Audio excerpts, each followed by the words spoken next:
Welcome, everybody, to the That Kind of Nerd podcast. I am CJ Mellon. Josh Burns here. And we are joined this week by our gaming nerd, Jeff Thomas. Jeff Thomas, say hello to the people. Hello, hello. I thought it would be better to do like a cool intro, like an intro like that, instead of like having the intro with Brian and be like, Brian's not here. I thought Jeff deserved some like huzzah. We're not going to sad sack it because Brian's not here. The confetti cannons were offbeat. I don't think they fired, so. No, we didn't need to Eeyore it. Unfortunately, Brian couldn't join us this week for recording, so we thought, hey, the show must go on, but let's bring on Jeff and let's get some insight on some topics. So, listen, we're going to hold off on our Comic-Con talk until Brian's back. I only think that's fair. I know he's excited about it. He's got a lot to say. We've posted a lot of trailers and some initial thoughts, and we've had them on the previous week podcast, but we're going to do a Comic-Con wrap-up next week. So mark your calendars. Get ready for it. It's going to be a lot of fun. So this week, Amazon unleashed their crazy idea of Amazon Prime Day. You're calling it unleashed? You're calling what they did unleashed. So that's the whole point. It's so leashed. They built this up so much bigger than Black Friday. Holy crap, you better be an Amazon Prime. You know what it was? It's that thing where like you light the fuse that's like 30 feet long and it takes 15 minutes to burn, and then when it gets there, like it gets to the end, it's like, it goes, and that's it. So any fireworks that you can buy in the state of Pennsylvania, essentially. Yeah, that's what that Yeah, was. but it's like a dud Pennsylvania firework. Like it's not even. It's the little tank. The hope of it being like a North Carolina firework. It's a dud like sparkler. Like so nothing. So here's the setup for this. Amazon said, listen, if you're a Prime member, get your butt online, and we're going to have a day that's better than Black Friday. And I did, like several times throughout the day.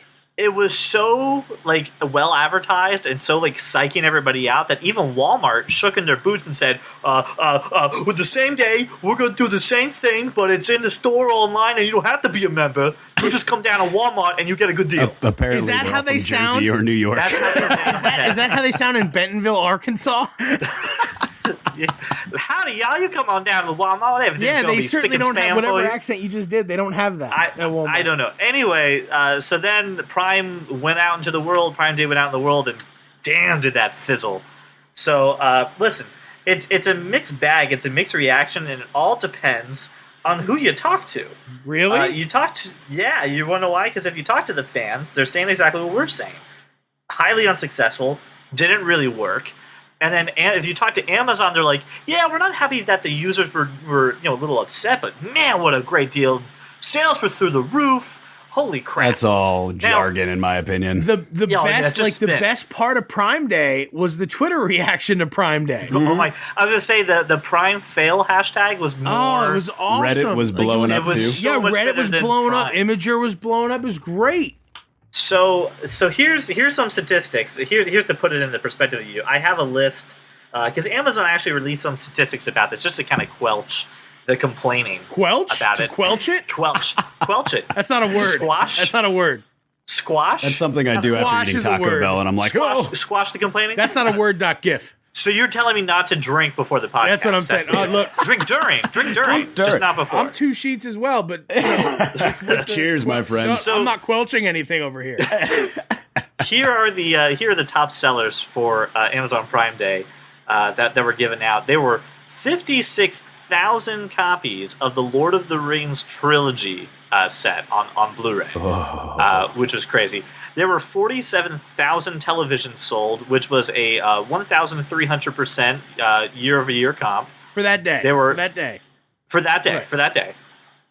There were 51,000 Bose headphones compared to 8 the previous Wednesday. Let's be real. That they had a SoundTrue set for $79, which is a really good deal. But here's the metric that they used, right? It was 51,000 compared to 8 the previous Wednesday. Because that set didn't exist the previous year. And they were marketing it's a new model. Wednesday. No, I'm not talking year. This isn't year. This is literally the week before, the Wednesday before. Wednesday? They sold 8. All right, well, and then they sold 51,000 in Prime Day. You know, if Black Friday's a Friday, you wouldn't compare it to the previous Friday. I get it. That's what they've just done. That's what I'm trying to say. Here's the fun part. Ready? This is when they just dive off. Last Friday, I had no people lined up for stuff, but this Friday, I've got all the people lined up for stuff. After millions of dollars of marketing, you know. Here's where they sound scrounging for any statistic that sounds really good. 28,000 Rubbermaid 42-piece easy fine lid sets sold, compared to 428 the previous. Listen, and I hate to shat on their parade there, but that it's the same price as Sam's Club had for that same set. So, right, like I wasn't buying because I could have it the next day if I just walked into a Sam's Club. Also, is that like number 3 or number 4 on their list? Because and that's what I'm saying. And not only that, but like I'm not sure I can find enough leftovers for 21 containers. Like, and that's the other gripe I have with that is Costco. Rubbermaid. How dare you? It's not. Look, when you say 42 pieces, you can't count 21 lids. That's not fair.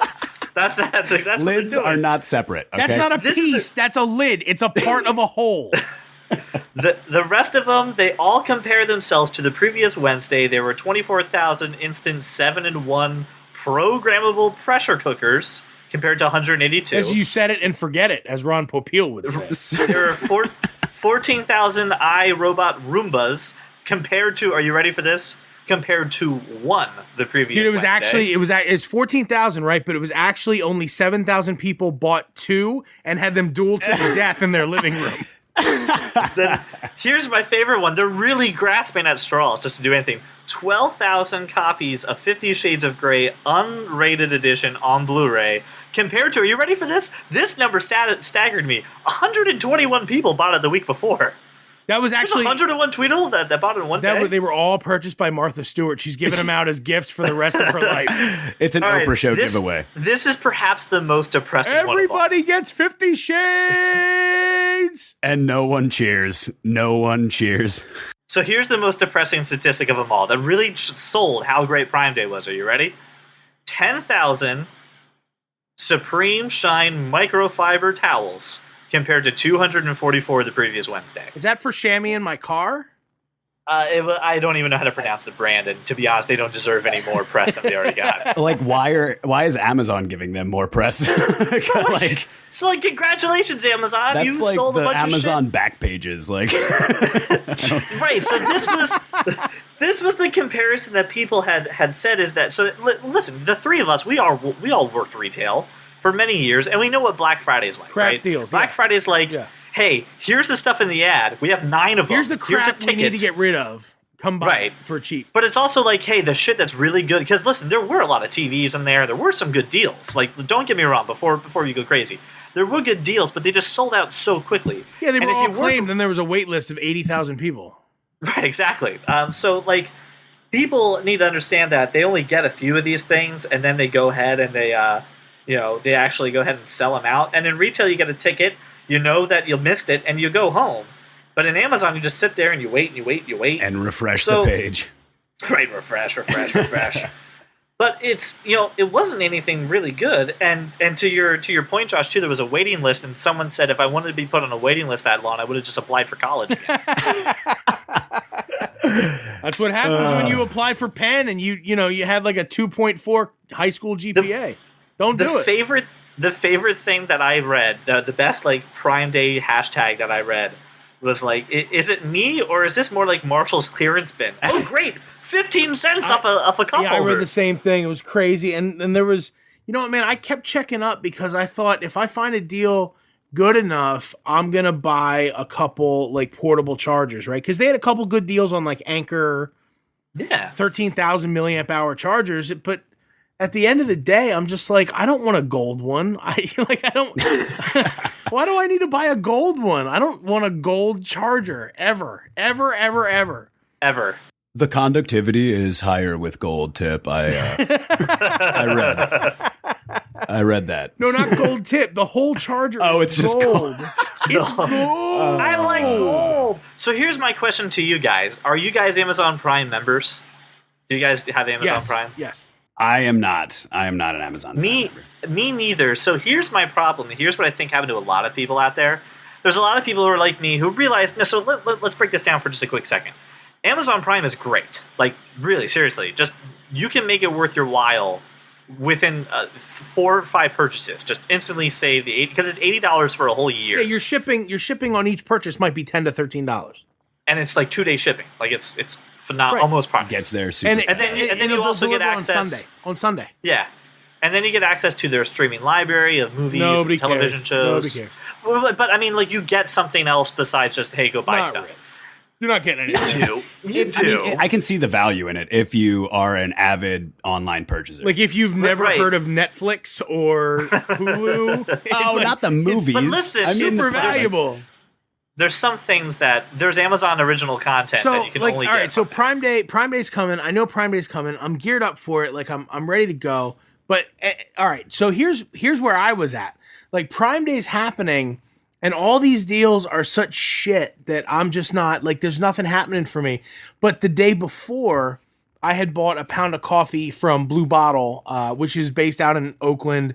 It's actually the best coffee you'll ever have in your entire life. So I buy a pound of coffee, and then I realize that my French press filter is subpar, and I need to reorder one of those. And I also want to get like a new grinder. So I go on Amazon and I find those two things at a really good deal, cheaper than like Bed Bath and Body Works, whatever that store is, that place. So cheaper than that. And I order those things on Prime Day because there were no Prime deals on a Bodum French press coffee filter or a coffee grinder that I needed. So I got my stuff, and they're going to be here tomorrow so that I can enjoy my Blue Bottle coffee as it should be enjoyed. But that's the excitement of your Amazon Prime experience. Yes, it has nothing to do with Amazon Prime. Like it's the Prime. The thing that has to do with is that my coffee filter and my new grinder will be delivered on a Saturday early in the day. I didn't pay for shipping. It's quick, and I'll be able to enjoy the best cup of coffee in the world.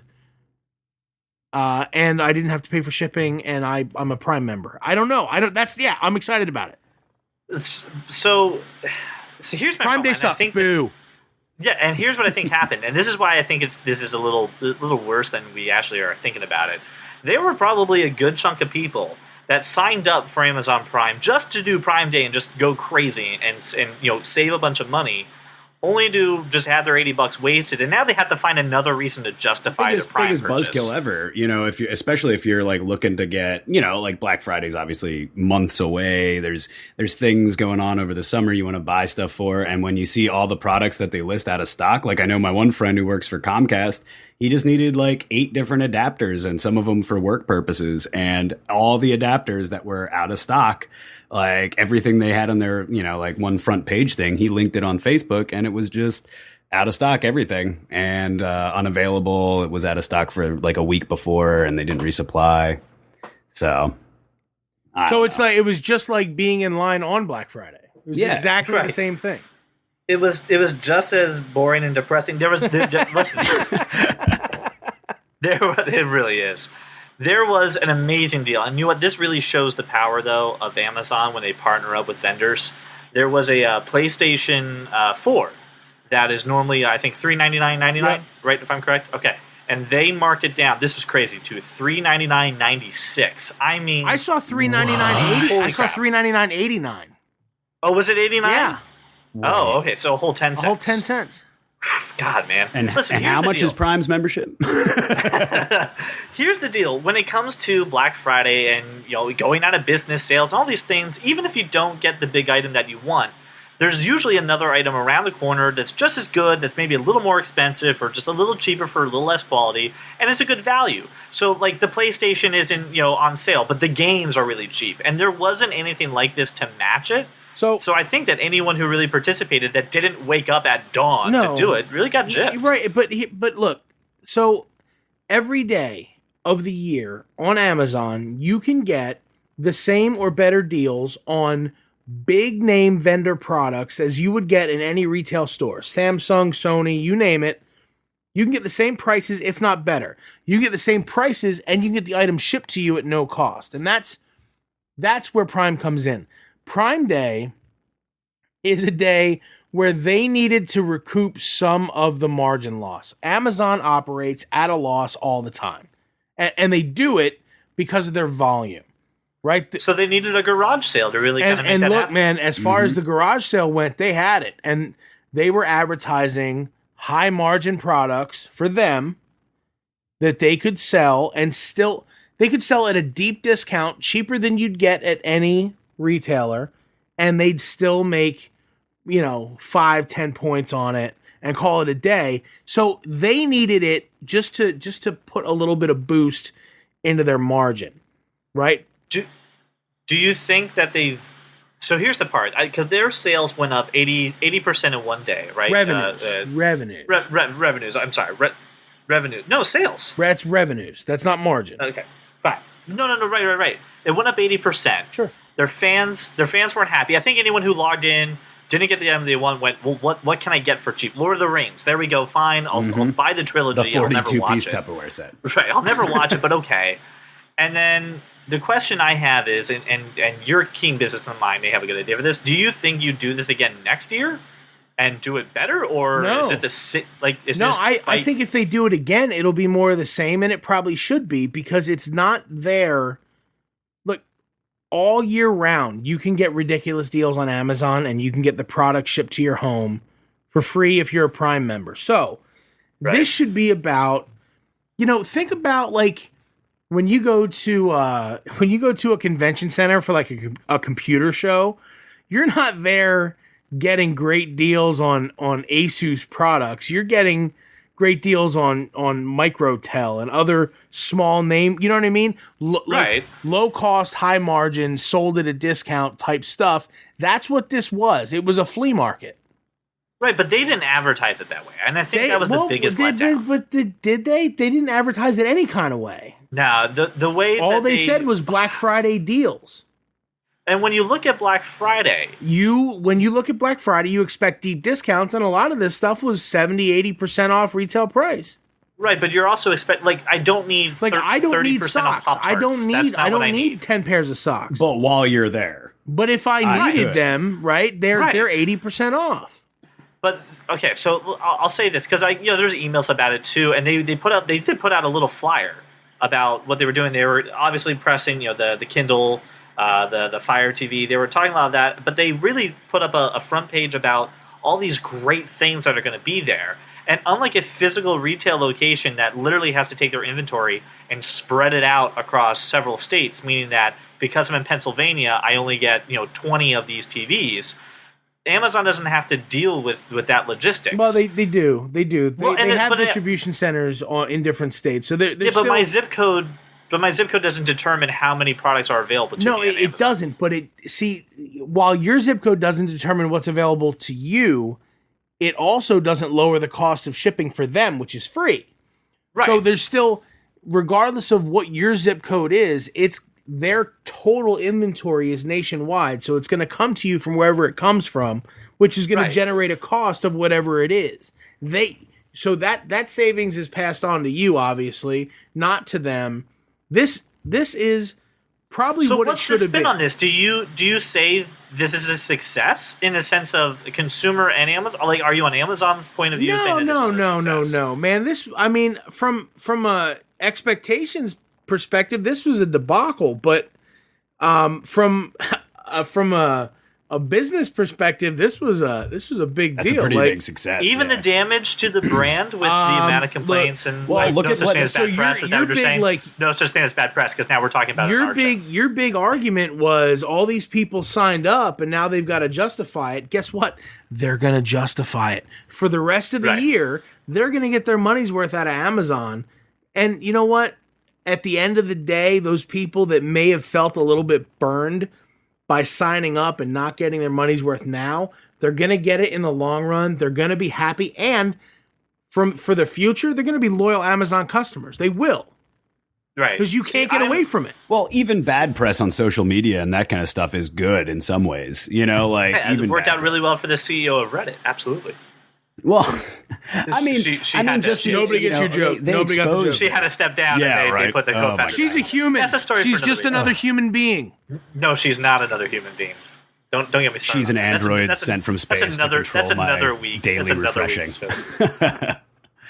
But I don't know. Well, I was going to say, Jeff, I want to hear your perspective. Do you think this was a success, or do you think that they just, went, gotcha, making a lot of money? I don't think it's a gotcha moment. I think it's a let's try this. And, I agree with Josh in the way of a business perspective where it's like, yeah, that was successful. They got rid of a bunch of stuff that I'm sure they probably were not going to get rid of otherwise. And made a lot of money doing so. But, you see all these people who responded negatively. I agree with Josh again when they say, they're going to use Amazon in the next year and find something good about it. Have either of you watched the documentary Walmart, The High Cost of Low Prices? No, it's actually on my list. Okay, well, you need to watch it, all right? And I bring that up to say this. Walmart has this reputation for positively strangling the margin out of vendors, manufacturers, partners, right? Right. And I think that to a degree, Amazon is testing that model. Amazon and Walmart are the competitors at this point. So, yes, they are the majors. So I think that Amazon is testing the Walmart theory of strangling the margin, saying to a company like Anchor, you don't have a big market, you don't have a global market. We do. So you would normally sell for $100. We can sell for $29. We will buy from you for $23 and sell for $29, and you will sell more than you've ever sold. And you know what? They prove that true. Right. This week. So yeah. I think what they did was say, you know what? This model works, and to a degree, we'll build some loyalty over offering quality products. So I don't know how familiar either of you are with Anchor. I'm a big fan. Anchor to me is sort of the Vizio of the cell phone accessory category, right? They're not Mophie in the super high end, and they're not whatever crap battery charger on the low end, Dynex. But they're shot at Best Buy. But they're in the middle somewhere with a quality product with a good output, not a 1 amp, a 2.1, but a big battery in a small package for a good price. And Amazon found a market and went nuts. Dude, Anchor sold like crazy this week. This week of Back Under Podcast powered by Anchor. Look, not really. I'm just saying it's I get it. It's the first thing that comes to mind because I bought on Amazon in the past 2 weeks. I have purchased 3 Anchor Lightning cables for less than $9 a piece. Lightning cables. So it's worth it. It's worth it. It's less than half price. For sure. Yeah, for sure. So anyway, that's Amazon Prime Day. I want to hear if anyone got a good deal on Amazon Prime. If you bought that one sound bar that they had, or like that one TV. I think we can all agree this Thanksgiving, because of all the pressure cooker sales, there will be multiple fatalities. I think all of us Amazon must be held accountable. All of us should just set it. We should just set it and forget it. All right.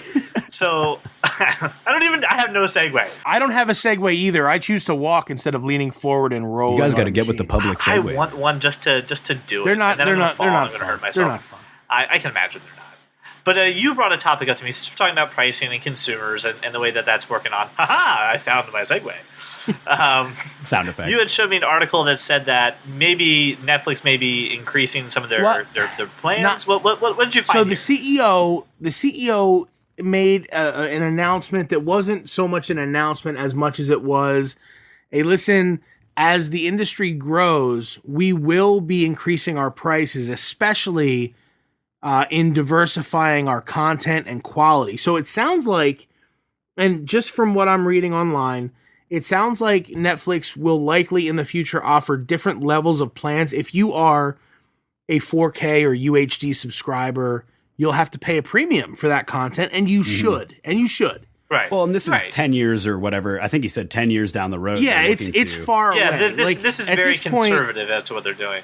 At this point, we're talking about what? I mean, maybe DirecTV will have some UHD content, Jeff, but nobody's really, like Comcast isn't there yet. And you're the UHD content expert, resident expert. So I mean, could you tell us, like, how far away are we from being able to turn on the TV and see UHD content? let's just say, okay, we have Netflix and then we have cable. If you're looking for cable having the same kind of quality as UHD, that's more than 10 years away, in my opinion. I think because of the maybe 1080p, because cable doesn't really offer full 1080p yet, and a lot of people are disillusioned to that. They think they're getting 1080p content, but they're not really. Regular cable is still high def, but it's 720, maybe a little bit up. If you have like a 4K TV upscaled, like it's good. And on demand movies are still in a good format and very good quality, but you still get, image fragmentation and all that stuff. So for those of you living under a rock for the past 5 years, Jeff is really just discussing lines of resolution and the current how standard, good the picture looks. Right. The current standard for picture is 1080 lines of resolution. 1080p is the current standard for high definition television.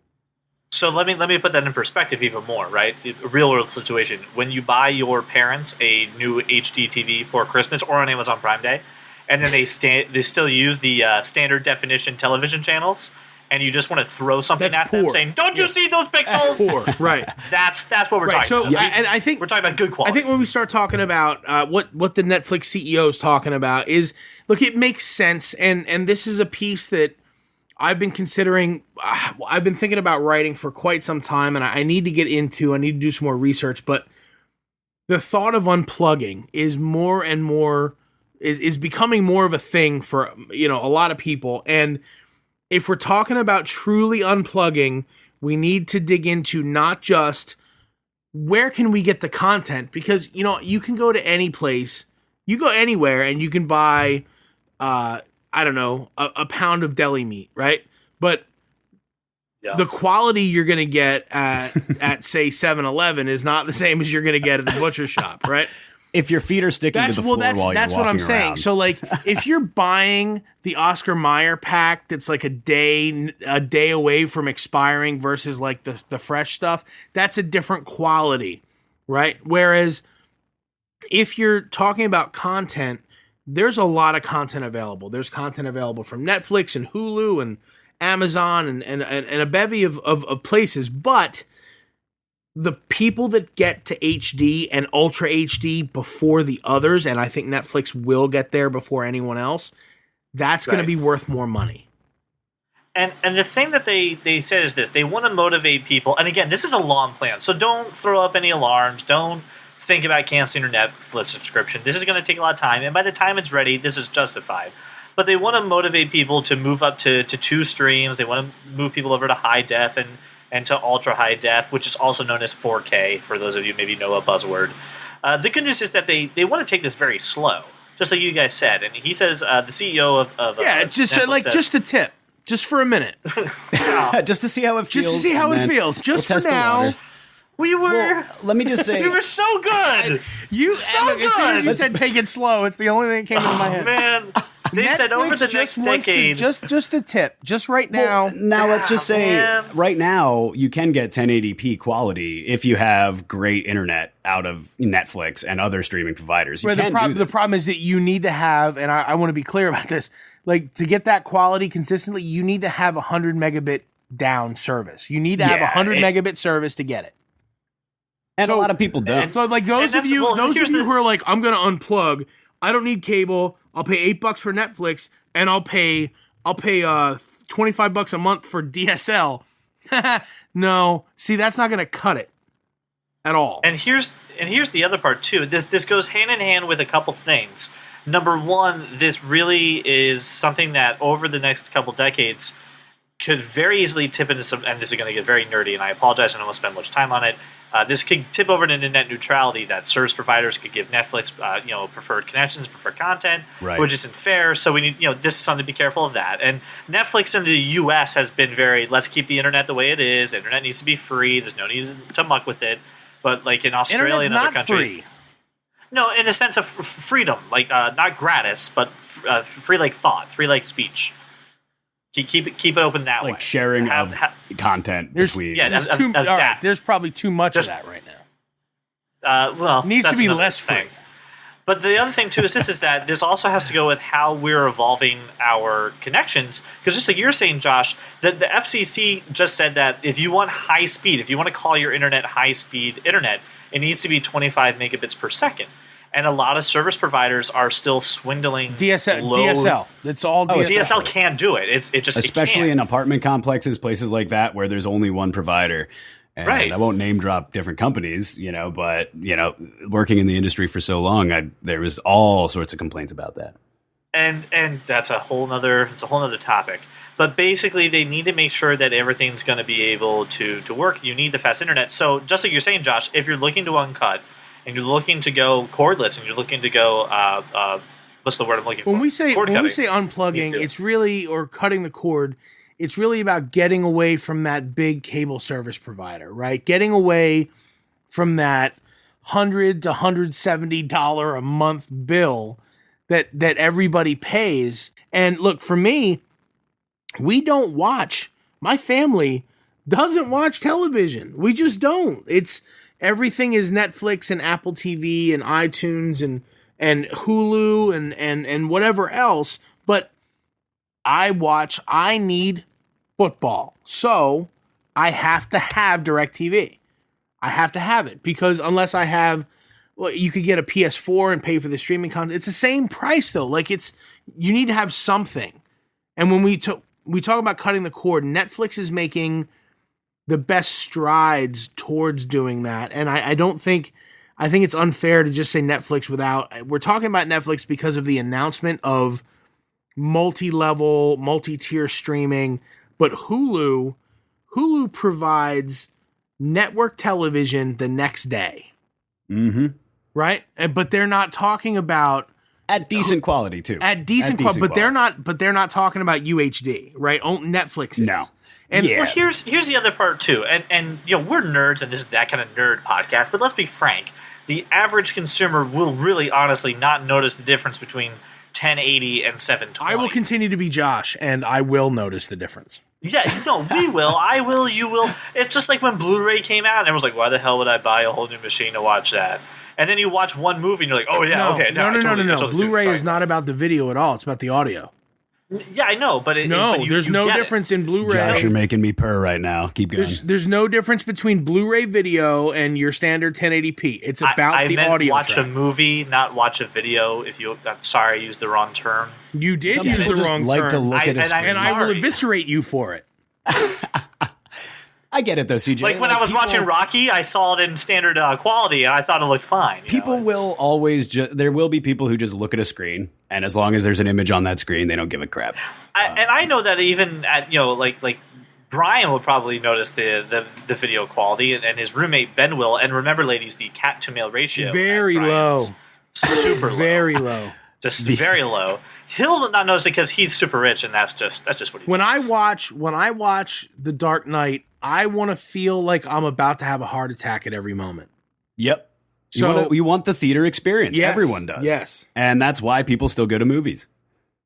So I don't know. I think overall in the next 10 years we will. The good news is this is actually the first time I'm okay with someone coming out and saying we're going to change the way we do something. I'm like, oh, okay, this makes sense. Like this is Jeff, a good and thing. I haven't done any research into this, and I probably should. But in Netflix, in their expansion, are they talking about other audio formats besides Dolby 5.1? Are they talking about DTS? Are they talking about Atmos? Honestly, I'm sure they will eventually. But right now, I mean, I don't even have a full 5.1, and I'm a complete audio nerd in some ways. But I'm sure they will branch into that. But it's gonna ultimately boil down to what is your service provider, because how are they going to get the content? And that's the reason I brought that up, CJ, and not to, like, I get not everybody knows what the difference is between these different audio tracks, but there is a difference, whether it's subtle or not, depending on your stereo.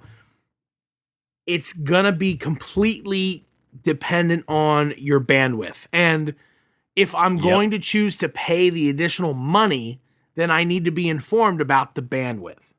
Right, good, right, and so that leads me to my other question: is if these changes start happening, if you start getting better video quality, audio quality, how much is too much? How much should I be paying for this? When's the cap where I'm like, okay, listen, I'm paying this much for internet, this much for Netflix. There's something else out there that I can do all this. Well, I'm out. And right now you're paying $8 to stream Netflix. Okay. $8. Unless you have like the isn't it the family that's like $10? I don't know. I pay $8. So I think you can pay more for each if you have like multiple devices and all that stuff. Gotcha. Let's say you're paying, and let's face it. There's rampant password sharing. right. So. You're paying the $8. You get three logins. You're paying $8.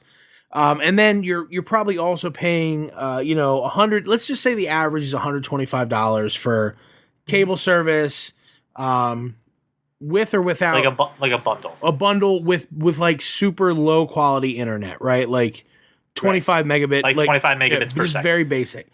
The entry level. Yeah.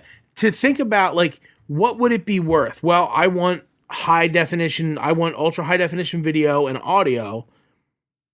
I'd be willing to pay if I could cut the cord again on that 125 and go a la carte. Yeah, what's the total you would want to pay to have everything? I would pay the same price, right? When you think about everything, I figure like $150 a month is probably reasonable all told, right? And that's $60 a month. You can get pretty much anywhere in the country, a la carte, 100 megabit per second internet connection, right? Right. And then I would pay probably $30 a month for Netflix. I would pay $10 a month for Hulu. You would pay $30 for Netflix? If I was getting UHD and... Man, I would pay $100 for Netflix if I was getting that kind of quality. Really? Yeah, absolutely. Because then I wouldn't need a triple play anymore, and I could just spend the money that's... I spend $250 to $280 a month on cable and all the different channels as it is. Because I have super boosted internet. And I would be cool with that if I just paid for internet and then had all that content available on Netflix. Like, $100 does not sound unreasonable to me. Do you think that services like this and the availability now of streaming is putting more pressure on service providers to adapt to the new digital world, or are we still having people stuck in the traditional way that we watch television? Service providers not named Comcast and Time Warner, yes. And I say that because these companies not only own the bandwidth, they own the content. So there's not and the physical lines, right? That's and the lines. So small, like RCN, Service Electric, the smaller whatever, Blue Ridge, all those smaller ones. Yeah, they're forced to lower their prices to compete because if you live in an area like RCN Allentown, I'm a half step away from cutting the cord completely. As soon as I just need to buy a PS4 so that I can get Sunday Ticket on and the NFL Network or the NFL in general. I think is a half step away from doing a deal where they'll stream on Apple TV or other streaming devices with no issue. Well, they'll follow suit. What is it? The NBA already does it. MLB I don't know if the NBA is, but yeah. But I'm just very interested to see how we're all going to start watching content and how we're starting to distribute it. Because I sit there at times and I'm like, well, how do I consume cable? How do I do this? And I really think that something like this is going to help drive innovation for these companies and help step up the game, and ultimately, I think, be great for consumers. And I think we're going to get more choices and more availability. The purpose of the message was just, listen, we are building out for future growth. While we're doing this, we need you to know that you should expect to pay more for our service because it's going to be better and worth it. And that's what Netflix will do. And they're gonna raise the price on everything, not just if you want UHD. You should expect to pay more for streaming content because people of the service you're getting. Not just the service you're getting, but networks are going to Netflix first. Like Netflix has shows you can't find on TV. And if you don't have Netflix, you can't have that, and that's worth a premium by itself. I would pay more than $8 a month just to watch House of Cards once a year.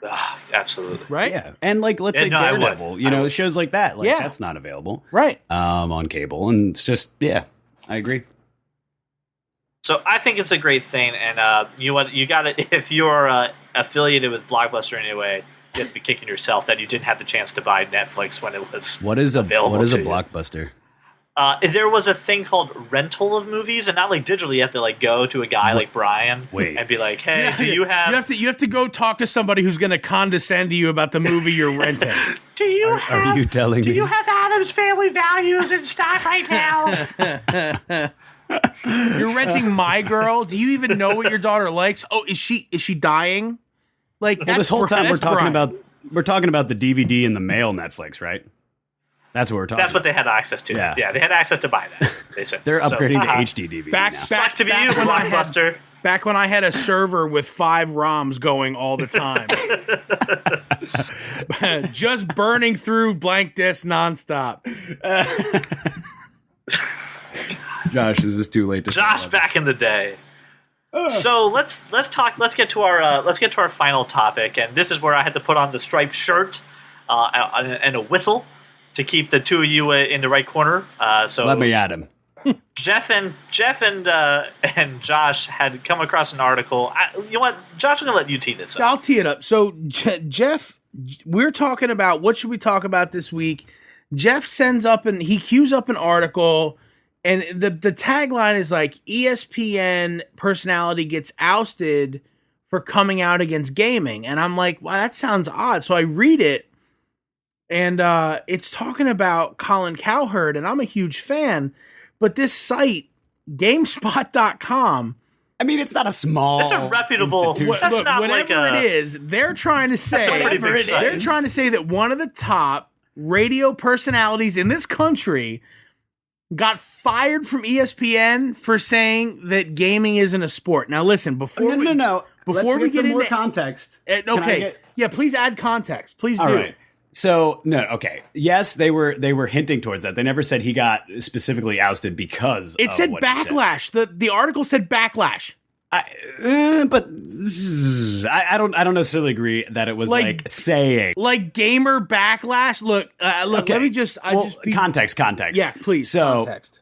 What happened was he was covering, or ESPN 2, I believe it was, decided to cover esports and have been for a little bit now. It was the Ocho, and dodgeball's on after Heroes of the Storm, right? But it's like ESPN 2, so super reputable. They do a bunch of other stuff, but esports is now considered in their ballpark, so they covered it. And this guy came out and he said, "If I ever am told to cover an esport, I am definitely going to walk off the job," or something to those lines. Dude, he said it. He said it live and multiple times. Like, he was very and that's Colin. He's polarizing. He's a bit of a lightning rod. He's taken positions on. I mean, esports is the least of it. He's taken positions on hockey that are incredibly unpopular, professional basketball that are not only incredibly unpopular, but in some, Stephen A. Smith has basically called him a racist. The problem is less. Well, who hasn't been called a racist by Stephen A. Smith? Yeah. So it's less that Colin was coming out against anything in particular, and more that, in my opinion, he has felt over the past 24 months more and more like his views aren't aligning with the current political correctness of the network. He found a better deal, and he's going to pursue it. However, it raised a very cool topic for you and I to talk about. You being the gamer that you are. Here's a little. I want to do two things, and I'm going to let you guys go at it, and I'll just interject to keep it civil. It says, the headline actually says, ESPN personality who criticized gaming departs company, so not because of that, and after a decade is out of the sports entertainment giant. And basically, they just, in the article, they said that he criticized gaming in a big way and now has parted ways. So in the article itself, they're very clear to say he didn't just go, screw gaming, and ESPN's like, well, fuck you, get out of here. Exactly. That's not how to run down. So the other thing I want to throw back is, Jeff, and frame it up in that light is irresponsible. It's irresponsible journalism. What he said. I mean, he used no. The way they framed it up is irresponsible journalism. I get it. People need to be polarizing. That's what makes them money, and that's what that's what we do. I'm fucking polarizing. That's what makes me interesting. Exactly. And I'm not arguing that, I'm not saying that he shouldn't have said those things. I'm saying that to degrade an industry that last year made over, competitive esports alone made like over $500 million in. You had some experience in. Oh, wait. Before gaming, we get into experience, I have to address the word esports, and I'm going to address it by saying that the word sport is defined as an activity involving physical exertion and skill in which an individual or team compete against each other or others for entertainment. It's funny because I was going to ask you at the beginning of this argument how you would define a sport, because I feel like that is what how. And I say that because of this. For quite a number of years, I played poker at a level that I would consider semi-professional. Now, saying that, and there's this bit before what you're calling esports. Before this, the last big debate about a non-physical sport was poker, right? Is that a sport? And the answer is no. And while I may sit at a table for 13 hours at a session and cramp up, I'm not, there's no exertion. There's exhaustion because you shouldn't sit that long, but there's no exertion. And I played a lot of sports growing up, and I get why you'd want to say that, but it's competitive. Yes, it's super competitive. Look, I've seen competitive gaming. It's competitive. It's incredibly competitive. It is not a sport in any way. As a follow-up to this exertion argument, all right, you said two things. Requires exertion and skill, right? So obviously we're not in disagreement that both require skill. Yes, definitely if it's requires football. Gaming or if it's requires be skill, yes. Professional level StarCraft, both of them require skill. So we got that out of the way. But let me I get it. Exertion is different. But the way I'm defining exertion is by training, like preparation, and trying to get yourself to the level where you can actually do this competition. Jeff. And that's not something like, I get it. You go to the gym every day to run the fastest and you throw the farthest. I'm with you. But when you say training, I'm going to say playing video games. That's your training. You're playing video games. You're playing video games. Listen, you have to do like dexterity exercises. You have to do something. There are professional people who work every day of their lives strictly to massage the hands of competitive level gamers. I'm not even lying. I'm not even lying. Really? Look up like StarCraft tournaments. Of course there are, but that's you're not. You're They're basically the same saying, people who like feet, right? You're basically saying if I don't get a massage because of the repetitive stress, I'm going to get carpal tunnel. So then, being a secretary is a sport. But so I'm going to take. All right, Josh. So I'm not going to like disrespect your opinion. I do side with you a little bit, but not all the way. So wait. Do you feel like I'm being disrespectful to you? No. I'm not saying that. Okay, I'm saying all right. I'm just checking. I just don't want you to feel disrespected. So basically, there is a creed of people out there who will always, and this is, I think, part of the argument why this GameSpot article was so harsh against the dude, was because of all the backlash and disrespect against people who perform in different ways than like the traditional, because it's called an esport, they're getting shat on for it. Even though they train and they try to do everything in their power to be the best they can be at these games. And, it's that disrespect that I think garnered all that criticism of the announcer. It's not like it's strictly what he said. It's like how that. It's how he said it, because what he said was he said basically they all live in their mother's basements, and I know for a fact that very many of these people, and I don't want to say all. You're talking people making $400,000 a year. Not all competitive gamers, but the top echelon are very well paid. They're paid like professional athletes, sponsored, everything. Where I have a problem is not in the profession of competitive gaming, because I do think that there's not only a something personal, a gain to be had by the person or the team, a victory to be had, but also an entertainment value in watching it. Because I'll tell you, and again, not StarCraft, but the Madden tournament, I used to watch that every year. That's some skill.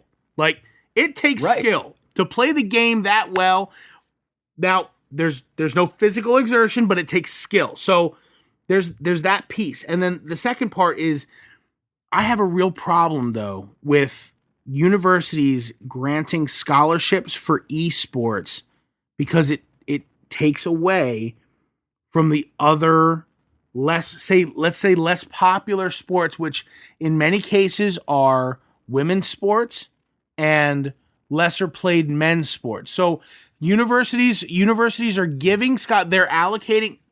They have a finite amount of scholarships, and they're allocating this isn't for the people who esports. actually pursue the sports scholarship, though. These are people who are doing, let's say, like law or something, and then happen to No, it's esports scholarship specifically for gaming.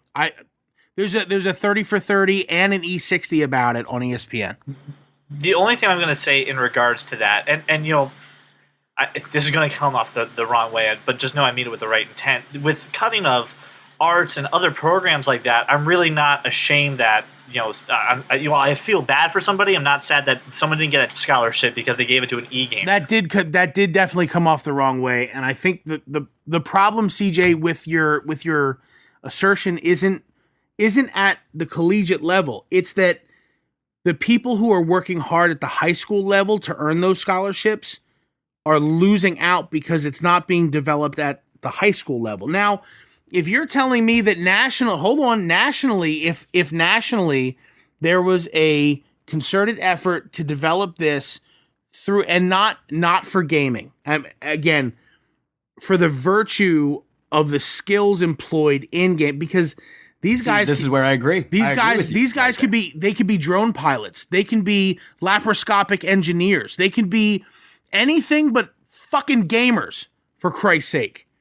Like, the skills that they use to win 1 million points in whatever goddamn game they're playing could be employed at a much greater level at something that could benefit humanity. Okay. So do you think that the people that are getting the scholarships are staying in the professional realm? Yeah, Or of course they are, because they're making $1 bajillion. CJ, I completely hear you on that. Well, they're not only doing, that's what I'm saying. Like, yes, there are professional gamers, but they're also these guys who are, super engineers that do the same thing. They do this on the side, or they do it as, as a means of funding their college, Right, but they're not getting scholarships. Those guys, the guys that are engineers, they're not getting scholarships to be competitive esports gamers. And again, we've gotten sort of. But there's people that get scholarships to play college football who don't go on to the professional level, who pay off their student loans through that. Or, no, of course. No, hold on, but do that. But then they go do something else. So why can't we extend that exact same thing? A little percentage to those. We cannot compare esports to the number one. Well, no, what I'm saying is, why can't we take 5% of that and give it to these people who have an alternative because interest? It's not being developed. Because it's that? not being developed at the scholastic level. It's not being developed in high school. So it's a fringe. I mean. It's a fringe. It's a social development throughout high school. That's how it was for me. That's what I played. And I'm with you, but like, imagine your heart is set on getting a scholarship for, I don't know, let's say golf or tennis and whatever. Let's say field hockey, and sure, the college that your heart is set on going to, who's been scouting you for a year, their athletic department gets told, we're taking 10 scholarships away to go into esports because there's more money in it than golf, tennis, or field hockey. So now you're out. Your dream is done. And you're a gamer, but you didn't have the ability to cultivate that skill throughout high school because that program isn't offered. And I'm not saying that it should be, but I do think that we need to find a more constructive outlet for the skills required to play the games at the highest level that are currently being employed. I think that gaming is essential to the development of many skills, but I don't think it's something that we should glorify with a professional occupation. It is a professional occupation, is my argument. It is right now. I don't think it. I don't think it should be. Well, I feel like it's a pastime. It's fun, but okay.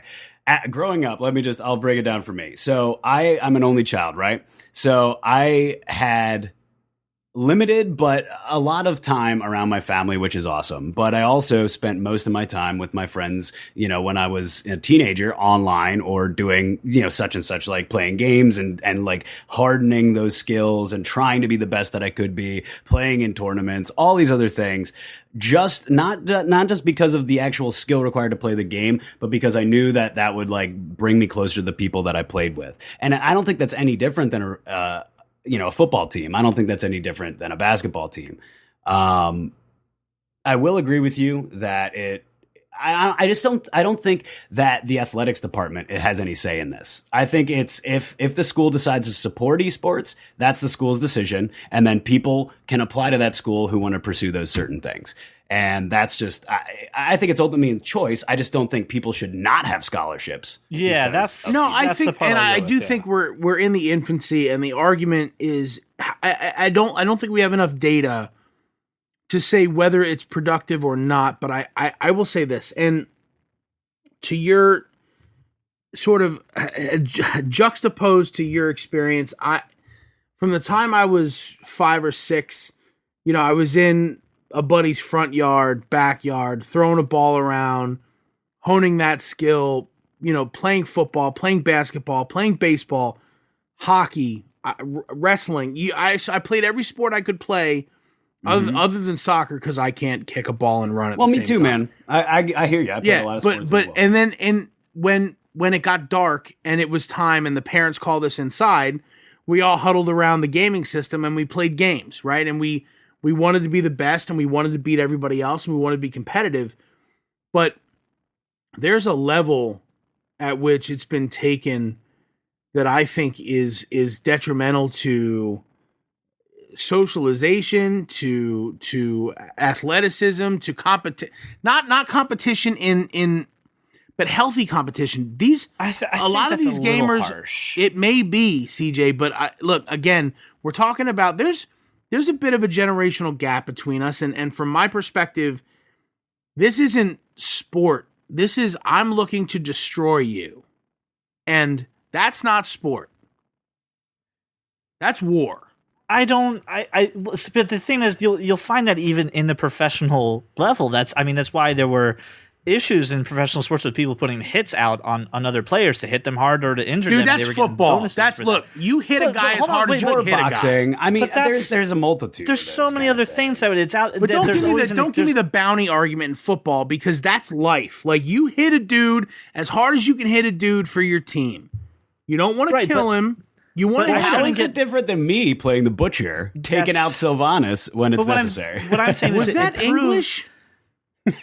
I'm just playing devil's advocate. It proves that there's always going to be a dark side to any level of competition. Of course, someone's going to go out for blood, go for your legs, try to hurt you, even when they shouldn't, even when it's unsportsmanlike. I mean, that's no matter what you do.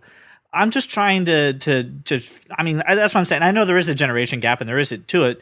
There are still people that are taking these, scholarships, that are giving it and giving back, that are doing more, that are doing something. Just like there's professional athletes who are squandering, and there's professional gamers who are squandering. To call it a sport is just a bridge too far for me, because it's not. There's no. Well, what would you call it? It's a game. If you didn't call it a sport, it's a game. So would you just call it professional gaming? Yeah, professional gaming. That's what you're doing. It's no different. It's no different than chess, checkers, backgammon, or poker. It's no different. These aren't sports. It's not table tennis. That shit's difficult. It's not. It's no different than chess, checkers, backgammon, or poker. Is it because it's called an esport? Is what my question is. What? I'm sorry, CJ. What was the question? Is it because it's called an esport? Is that why there is so much backlash against professional gaming? No. If we called it professional gaming, would that be a different? I'd be fine with it, because Would you give a scholarship to someone for professional gaming and not professional esports? No, because you wouldn't give a scholarship to a profession. You're a professional. What? You don't qualify for a scholarship. You are a professional. That disqualifies you under every NCAA rule for a scholarship. But I'm talking. Okay. Say we go to Actors Conservatory. That's an acting school, but I can still get scholarships for it. That's my profession, but I can still get a it's not your profession yet. It's your ambition. No, there's working actors that are in those things that are part of IATSE, that are part of SAG, that are part of whatever you say, equity. James Lipton. It's those just the people honing aren't their getting skill. hired. No, they're members of the unions that are working professionally in that field that are still finishing their training. Okay. They have those unions. They are professionals. Okay. I look. And I guess maybe and you know what, maybe I'm oversensitive because my university cut the arts program, they cut a bunch of other programs, they canceled the theater program after I left. And CJ, it. I think that's why we're in agreement here because of that kind of thing.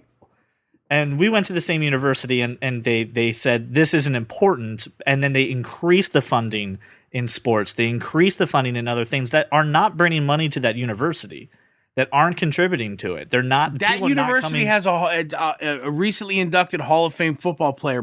Football is bringing money into that university. You can say that about 100 different schools. You and that's can, and that's what brings money in. But that's only because that's the new thing right now. That's not new. Esports, It's not new. No. That's not what I meant to say. Was esports is becoming the new thing, that this can build celebrities. So this is just the infancy of it. Esports is yes, it is becoming the new thing. It is bringing money in, and I'm fine with it bringing money in as long as we don't call it a sport. Because it's not. We'll agree to disagree. There's nothing sporting about it. Listen, and this is where we're gonna have to leave I wear a it. full tweed vest when I play games. It is less. full It tweed is less and bow tie. It's less sporting and than leather padded. shuffleboard. Let's do this. Let's pin this. I really want to thank you guys for contributing to this argument, and because that's what this really was, a good debate. I do think you guys were very respectful, so thank you. Yeah, Jeff, that was awesome. Thanks, man. Yeah. I really not. I want to continue this discussion later. I really want to continue it offline. We got to hear from you guys on this one. You guys were also very passionate with some of our topics from last week. So again, evolving sports. So let's see what you guys say this time. So I won that one. Rocky freeze frame. That's how this ended. Okay, this ended Rocky freeze frame. Can I just say though, Ronda Rousey versus Floyd Mayweather? I want to see it. Ronda Rousey would destroy Floyd Mayweather. Speaking of sports, anyway, are we going back to English? I don't understand. Oh man, I heard Mayweather. I knew he's got money. that was another piece of news that I wanted to get off my chest. So listen, I want to say thank you. I love you, Ronda Rousey. I want you guys to sound off. I want to hear what you guys had to say about the topics that we discussed. And Jeff, I want you to come back another episode. I want to finish this out a little more. Let's get some prep and let's really we'll get a good dialogue going. So Jeff, thank you for joining us and for taking the time. Absolutely. Thanks, to come here. It was Absolutely. so nice to having you here. Yeah, that's what I'm here for, man. Thank you everybody for thank you everybody for joining us on this show. Any parting words, guys, before we head off? Nope. As always, thank you again for making us part of your drive home or to work or your walk around the neighborhood. We really appreciate it. I do want to say one thing real quick, if I may. I had ordered a stand for my iPhone, and it's also for an Apple Watch once I actually get one. And I got some little accessories floating around. I'm going to start trying to give them away because I'm not going to use them. The first thing I did is I have a 38 millimeter Apple Watch cover, like a silicone case to protect your 38 millimeter Apple Watch. I want to give it away to that kind of nerd fan. This is going to be really easy. This is going to sound convoluted, but super easy. First thing you have to do is just like our Facebook page. So just make sure that you give us a like and then invite your friends to come and like our page. Just say, hey, come like that kind of nerd. The beauty of this is Facebook's going to show us that you've invited people. And then whoever has the most invites will win our first accessory giveaway. And then as we get more accessories, we'll give it away using this method. So refer people to our Facebook page. The winner with the highest one wins. I'll keep it going for a good couple weeks, so good 2-3 weeks. So please like our Facebook page. It's facebook.com/thatkindofnerd. Thank you again for making us part of your day, and have a wonderful day.